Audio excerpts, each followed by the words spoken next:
Après avoir mis les objets connectés en vedette en 2015, puis s'être intéressé à la réalité virtuelle en 2016, l'édition 2017 du Mobile World Congress était consacrée cette année au concept de Next Element.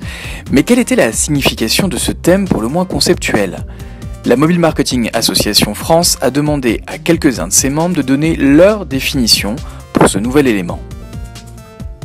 Le Next Element, c'est vraiment l'intelligence artificielle qui prend le pas sur l'intervention purement humaine. L'intervention humaine reste présente, mais se fait à un autre niveau, beaucoup plus au niveau analytique qu'à un niveau purement relationnel.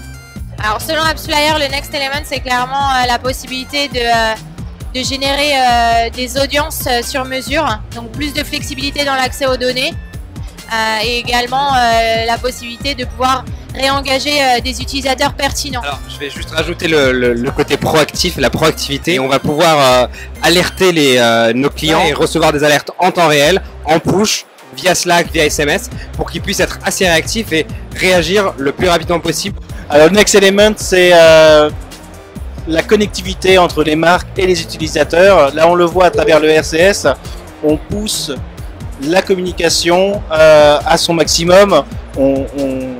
On engage l'utilisateur, on lui pose des questions, il répond facilement. Tout ça dans un environnement qui est non propriétaire, standardisé sur la majeure partie des téléphones et géré par les opérateurs.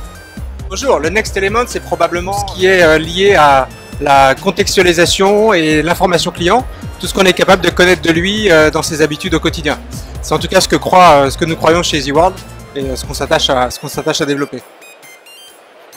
Le Next Element, ça va être la vidéo. On parle beaucoup de la 5G sur ce salon-là et la façon dont ça va pouvoir impacter notamment la vidéo, avec la VR bien entendu, mais c'est la façon dont on va utiliser le mobile pour se divertir. Et c'est ça, ça va être ça le Next Element. Donc pour moi, le Next Element, la tendance du WWDC cette année, c'est vraiment les applications qui continuent à être complètement plébiscitées par les utilisateurs. On a vu des taux de croissance de 15% en termes de download et de 25% en termes d'usage, donc de plus en plus d'usage du téléphone portable et des applications. 40% de plus l'année dernière en termes de monétisation, des temps d'utilisation des applications qui sont de plus de 2 heures par jour en moyenne aujourd'hui.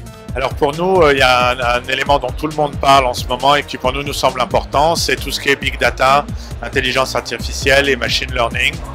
Savoir prédire ce que veulent les utilisateurs, ce qu'ils vont aimer, faire de la mentale et prendre des décisions nous semble très clé, surtout dans le métier dans lequel on est, qui est la conversion et la performance. Alors pour moi, le Next Element, c'est tout ce qui est en fait messaging sur les bots et également sur les nouveaux standards, puisque il a été annoncé donc le RCS. C'est ce nouveau protocole qui va remplacer un peu le SMS, lui apporter beaucoup de nouveaux contenus et apporter tout ce que les applications de messagerie ont apporté en termes de features.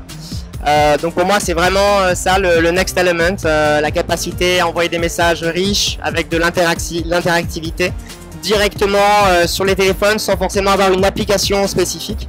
Voilà, pour moi c'est ça le Next Element. The Next Element, c'est la connaissance de l'utilisateur, peu importe le canal. Une marque, que ce soit via Facebook Messenger, via Lime, via SMS ou via téléphone ou via email, il faut pouvoir comprendre que c'est le même utilisateur et du coup avoir cette donnée. Et bien évidemment, The Next Element, derrière ça, l'année prochaine, c'est les chatbots et de pouvoir derrière ce chatbot, peu importe le canal, incrémenter la connaissance de notre utilisateur.